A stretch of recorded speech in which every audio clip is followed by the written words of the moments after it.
bilíngues de vermelhos. Qual foi a conversa mais estranha que você ouviu quando as pessoas acharam que você não entenderia? Eu não me chamaria de bilingue, mas sou um falante de espanhol bastante capaz e posso entender 90% do que ouço e juntar o resto usando pistas de contexto. De qualquer forma, no outro dia, eu estava em meu trabalho em uma grande loja de caixas eletrônicas e vi um casal olhando para alguns relógios inteligentes. Fui até eles. Perguntei se precisavam de ajuda e eles disseram que estavam bem. Então eu fui embora. Eles começaram a falar espanhol e ouvi isso. Para de me incomodar para comprar um Fitbit. Eu não preciso de um, mulher. Não preciso de um. Bem, você pelo menos precisa conseguir uma vaga na academia e levar seu traseiro gordo para a academia para trabalhar com aquela barriga de cerveja. Você pode até mesmo ver sua pila? Cara, foda-se. Você ainda me monta como um garanhão. Então obviamente você não se importa tanto assim. Mulher, verdade. Mas eu não quero suas mamas suadas na minha cara quando você está por cima. Nojento e eu não gosto disso. Homem, eu não gosto de cair em cima de você quando você não faz a barba há um mês. Mas você não me ouve choramingar porque sou um bom marido que cuida de sua esposa, mulher. E eu sou uma boa esposa que cuida de seu marido. Mas obviamente cuidei bem demais de você. Ou você leva seu traseiro para a academia e perde peso, ou eu paro de cozinhar para você e não faço mais sexo para você. Estou perfeitamente satisfeito em usar a varinha que você me deu para nosso aniversário até que você decida deixar de ser uma bunda gorda. Cara, meu Deus, eu não posso ganhar. Tudo bem, eu vou fazer isso. Em um ônibus para a cidade de Dublin, na Irlanda, dois garotos estavam falando em irlandês e pensavam que ninguém os entendia. No primeiro momento, eles não falavam de nada realmente. Do trabalho escolar e do que iriam fazer no fim de semana. Depois de cerca de 5 minutos deles apenas falando sobre merda aleatória de uma mulher grávida muito pesada e sobre o que eu diria que o marido obeso entra no ônibus. Os dois garotos, pensando que o casal não tinha nenhum irlandês, começando a tirar o mijo deles e dizendo que a criança ia ser extremamente feia e assim por diante. Todos no ônibus que conseguiam falar irlandês pareciam visivelmente desconfortáveis, mas o casal parecia desconhecer o tormento que acontecia nas costas deles. Até a próxima parada do ônibus, o marido se virou, calmo como poderia ser, e começou a rasgar esses caras, verbalmente. Claro, em irlandês, dizendo-lhes que eles são escumalha e que o deveriam ter vergonha de si mesmos. Foi lindo ver seus olhos passarem de cheios de alegria para o terror em um instante. Eles foram então chutados do ônibus pelo motorista do ônibus. Foi incrível. Sou chinês, mas muito pálido e alto, com cabelos pretos, a ponto de algumas pessoas pensarem que sou eurasiático. Isto é importante, porque, se não fosse pelo meu aspecto peculiar, eu não teria tido conhecimento de uma conversa que continua sendo uma das mais engraçadas que já ouvi em toda a minha vida. De qualquer forma, eu estava em Marks and Spencer em Londres, tendo meu rodopio diário ao redor das saladas e um mousse, quando de repente vejo uma família chinesa, vestindo capas de chuva, resplandecente em suas viseiras. Claro, todos carregando guarda-chuvas. De fato, o clima inglês é uma coisa muito pouco confiável e mutável. Eles se aproximaram da acesso em que as galinhas rotisserie, galinhas de todos os tamanhos, bronze e brilhante e lustrosas sob as luzes. Olhe para esses frangos, exclamaram eles. Você já viu galinhas tão adoráveis? Eles parecem mais encantadores que o frango do mendigo. Sim, este é um prato que se pode obter em Xangai. Então eu vi o homem pegar uma galinha de tamanho médio. Mas a mulher disse, numa voz irritante e raladora, marido, por que esta galinha tão pequena? Andamos passeando pela Oxford Street o dia todo. De qualquer forma, não vamos pagar por eles. Perplexa, eu me perguntava se eu tinha acabado de ouvir uma conspiração de roubo de galinha. Será que eu alertaria o assistente de loja sobre este fiasco? Ou será que eu apenas permitiria que eles saíssem passeando, com a galinha talvez presa debaixo da camisa do homem, ou escondida dentro das dobras de plástico de sua capa de chuva?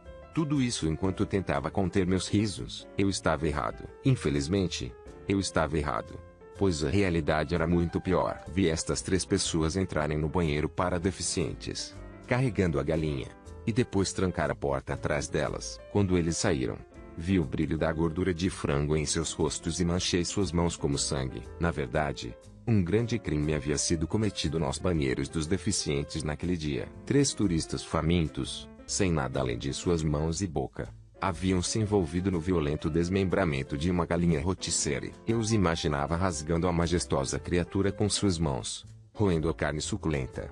E eles, no ato final de depravaço, jogando casualmente os ossos pelo chão. Mesmo na morte, a galinha não seria enterrada entre os seus semelhantes, mas, em vez disso, seria jogada no silo sanitário nos banheiros dos deficientes. Foi assim, meus amigos, que ouvi mais tarde vi o envolvimento de 3 turistas chineses de um crime terrível da natureza mais indescritível. Uma vez estive em uma longa viagem de escadas rolantes com alguns turistas sul-coreanos em um aeroporto internacional. Acontece que eu entendo coreano e os escutei maravilhados com a escuridão da pele de um homem africano por alguns minutos. A velha senhora disse que nunca tinha visto a pele tão escura. Ela achava que era falsa. A jovem ao seu lado disse que adoraria tentar esfregá-la e ver se alguma da cor saía em sua roupa de banho. Eles ficaram ali e conversaram sobre isso até que o homem se virou e perguntou se gostariam de tocar sua mão.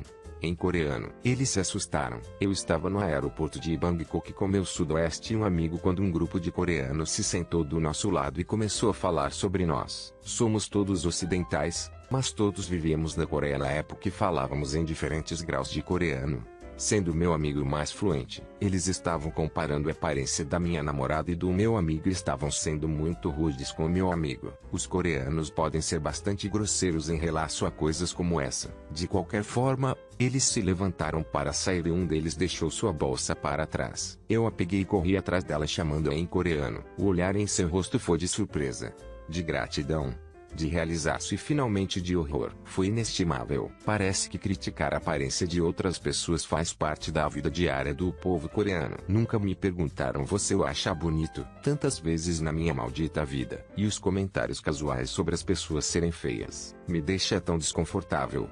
Especialmente porque raramente verbalizo minha opinião sobre alguém ser feio. Uma sociedade tão dura quando se trata de beleza.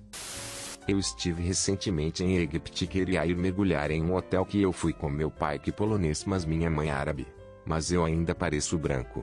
Então perguntamos ao cara quanto vai custar em inglês e ele continuou a se virar e perguntar ao cara atrás dele em árabe o quanto eles deveriam cobrar americanos estúpidos que quando eu interpelei disse a ela que o americano estúpido poderia entendê-lo que ele era bem apologético e quando chegou a hora de ir de graça. Eu estava na fila em um lugar gelato nos Estados Unidos da América.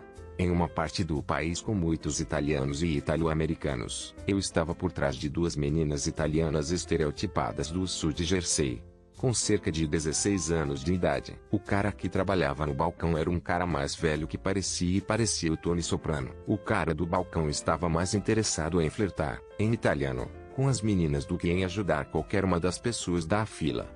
Uma fila que estava ficando muito longa. Depois de alguns minutos, eu disse educadamente: com licença, poderia me dar uma limonada? Gui bufou e voltou a flertar.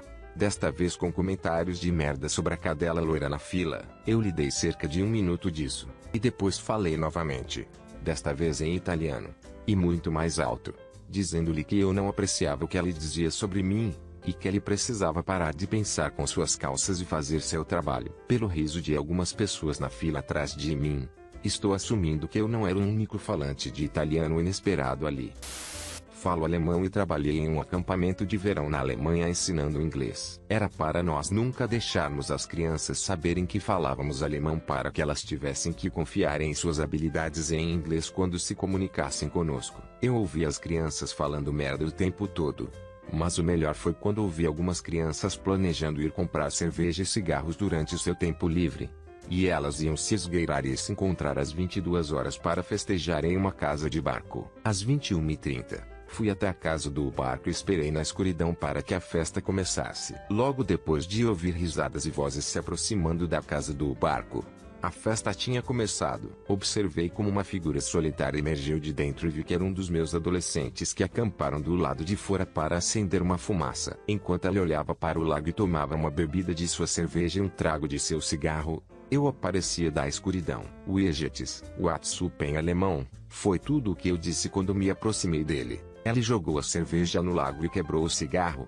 Mas já era tarde demais. Entrei na casa do barco para pegar 10 crianças bebendo e fumando. Comecei a mastigá-las em alemão, uma língua muito divertida para se gritar, e as mandei de volta para seus quartos. Eles me pediram para não colocá-los em apuros, Mas regras são regras. E nós tínhamos crianças pequenas no acampamento para considerar. Eu não me senti totalmente mal com isso, já que a maioria das crianças que prendemos eram pistas de qualquer maneira. Acabamos mandando alguns para casa, e durante o resto da sessão do acampamento os conselheiros acabaram bebendo a cerveja confiscada e fumando cigarros noite. Depois que as luzes se apagaram, foi um verão divertido. Então, eu estava no colegial e minha namorada. E estou andando no shopping. Estamos de mãos dadas, flertando, beijando. Coisas normais de casal irritantes. Está quase na hora de fechar e eu decido que quero ir comprar algo no outro lado do shopping. Digo minha namorada que vou atropelar e já volto. Estou passando por um monte de lojas em direção ao elevador e vejo que isso está prestes a fechar. Chamo as pessoas de dentro para segurá-lo, mas ninguém se mexe. Consigo estender a minha mão no último segundo de parar as portas e entrar. Dei às duas jovens mães com seus carrinhos uma cara de guidá. E elas voltam com um cinto muito pouco convincente em um sotaque familiar espesso. Depois de apertar meu andar, eu me mudo para o canto e então elas começam em português. Mulher número 1, que imbecil. Você viu o olhar que Ellie nos deu? Mulher número 2. Ellie deve ter acabado de descobrir que sua namorada o traiu. Ela era muito bonita demais para Ellie. Olha que ele tão magro. Mulher número 1, que loucura. Ela não bonita demais para ninguém. Mulher número 2, os caras americanos têm que tirar o que Deus dá. Não, eu soube logo que eles eram brasileiros. Eu sou brasileiro. Eu vesti-me de preparaço em HS e aprendi inglês jovem. Então eu mal tenho sotaque. Eles assumiram tão erroneamente. Quando a porta se abre para eles, eu seguro a porta com a mão enquanto eles puxam os carrinhos para fora. Eles me dão um obrigado com sotaque em inglês. Eu sorrio. Olho para ambos quando a porta começa a fechar e em perfeito português sinto pena de suas filhas. Tive apenas tempo suficiente para ver suas bocas caírem. Foi muito gratificante. Mas espere. Há mais. Como minha namorada e eu estamos saindo do shopping, estou contando a ela a história. Ela me interrompe e aponta um nível inferior para as mulheres e pergunta aquelas duas ali mesmo. Foi. E elas estavam conversando com uma amiga minha brasileira da escola que está rindo. Eu gritei para ele em português e... Márcio, eu conheci seus amigos. Ele riu mais forte e eles se derretem de vergonha. Eles aprenderam uma lição valiosa.